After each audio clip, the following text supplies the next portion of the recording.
Robert Southey was born on 12th of August 1774, a poet of the Romantic school, one of the so-called Lake poets.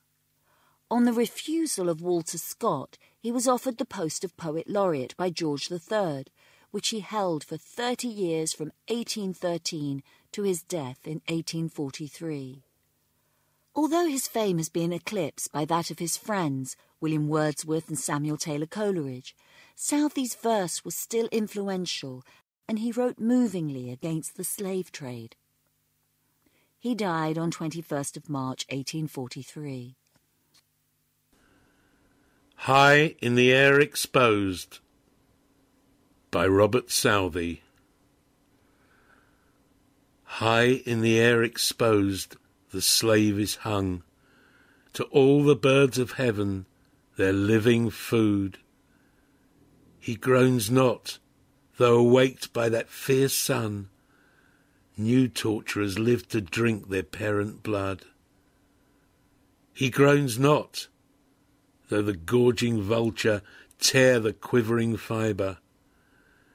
Hither look, O ye, who tore this man from peace and liberty.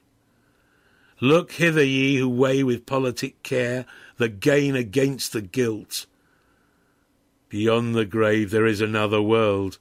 Bear ye in mind, ere your decree proclaims to all mankind. The gain is worth the guilt, that there the slave before the eternal, thunder-tongued, shall plead against the deep damnation of your deed. Inchcape Rock by Robert Southey. No stir in the air, no stir in the sea. The ship was still as she could be. Her sails from heaven received no motion. Her keel was steady in the ocean. Without either sign or sound of their shock, the waves flowed over the Inchcape Rock. So little they rose, so little they fell, they did not move the Inchcape bell. The worthy abbot of Aberbrothock had placed that bell on the Inchcape Rock. On a buoy in the storm it floated and swung, and over the waves its warning rung. When the rock was hid by the surge's swell, the mariners heard the warning bell, and then they knew the perilous rock, and blessed the abbot of Aberbrothock. The sun in the heaven was shining gay. All things were joyful on that day. The seabirds screamed as they wheeled round, and there was joyance in their sound. The buoy of the Inchcape bell was seen, the darkest speck on the ocean green. Sir Ralph the rover walked his deck, and fixed his eye on the darker speck. He felt the cheering power of spring. It made him whistle, it made him sing. His heart was mirthless to excess, but the rover's mirth was wickedness. His eye was on the Inchcape float. Quoth he, "My men, put out the boat and row me to the Inchcape Rock, and I'll plague the abbot of Aberbrothock." The boat is lowered, the boatmen row, and to the Inchcape Rock they go. So Ralph bent over from the boat, and he cut the bell from the Inchcape float. Down sank the bell with a gurgling sound. The bubbles rose and burst around. Quoth Sir Ralph, "The next who comes to the rock won't bless the abbot of Aberbrothock." Sir Ralph the rover sailed away. He scoured the seas for many a day. And now grown rich with plundered store, he steers his course for Scotland's shore. So thick a haze o'erspreads the sky, they cannot see the sun on high. The wind hath blown a gale all day, at evening it hath died away. On the deck the rover takes his stand, so dark it is they see no land. Quoth Sir Ralph, "It will be lighter soon, for there is the dawn of the rising moon." "Canst hear," said one, "the breakers roar? For methinks we should be near the shore." "Now where we are I cannot tell, but I wish we could hear the Inchcape bell." They hear no sound, the swell is strong. Though the wind hath fallen they drift along. till the vessel strikes with a shivering shock. "Oh, Christ! It is the Inchcape Rock!" Sir Ralph the rover tore his hair.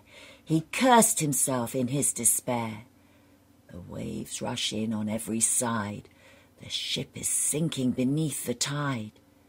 But even his dying fear, one dreadful sound could the rover hear, a sound as if with the Inchcape bell the devil below was ringing his knell. To the Genius of Africa by Robert Southey.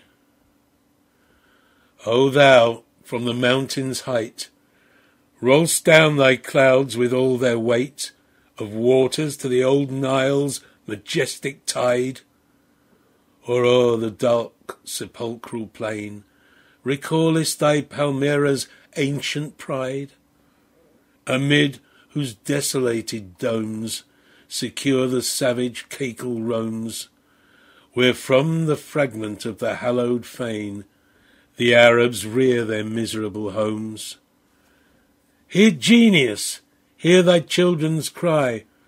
Not always shouldst thou love to brood, stern o'er the desert solitude, where seas of sand toss their hot surges high, nor genius should the midnight song detain thee in some milder mood.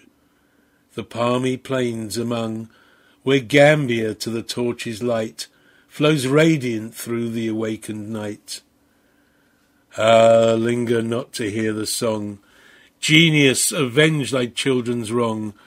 The demon commerce on your shore pours all the horrors of his train, and hark, where from the field of gore howls the hyena o'er the slain. Lo, where the flaming village fires the skies, avenging power, awake, arise. Arise, thy children's wrong redress. Ah, heed the mother's wretchedness, when in the hot infectious air o'er her sick babe she bows oppressed. Ah, hear her when the Christians tear the drooping infant from her breast. Whelmed in the waters he shall rest. Hear thou the wretched mother's cries, avenging power, awake, arise. By the rank infected air that taints those dungeons of despair, by those who there in prison die, where the black herd promiscuous lie, by the scourges blackened o'er, and stiffen hard with human gore, by every groan of deep distress, by every curse of wretchedness, by all the train of crimes that flow from the hopelessness of woe, by every drop of blood be spilt, by Africa's wrongs and Europe's guilt. Awake, arise, avenge. And thou hast heard, and o'er their blood-fed plains swept thine avenging hurricanes, and bade thy storms with whirlwind roar dash their proud navies on the shore, and where their armies claimed the fight, withered the warrior's might, and o'er the unholy host with baneful breath, their genius thou hast breathed the gales of death. So perish still the robbers of mankind. What though from justice bound and blind, inhuman power has snatched the sword? What though through many an ignominious age that fiend with desolating rage the tide of carnage poured? Justice shall yet unclose her eyes, terrific yet in wrath arise, and trample on the tyrant's breast, and make oppression grown oppressed. My Days Among the Dead Are Past by Robert Southey. My days among the dead are past.